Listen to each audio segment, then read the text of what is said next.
I bought the worst Ford I've ever seen. No title, no keys. And the floor? Gone. Even the tow truck driver wouldn't touch it. I stripped it bare, cut the rock, halfway through.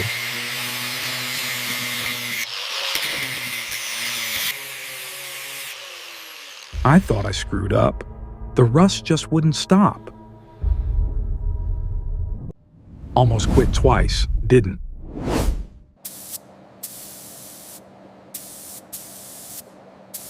Then, it fired up. That sound?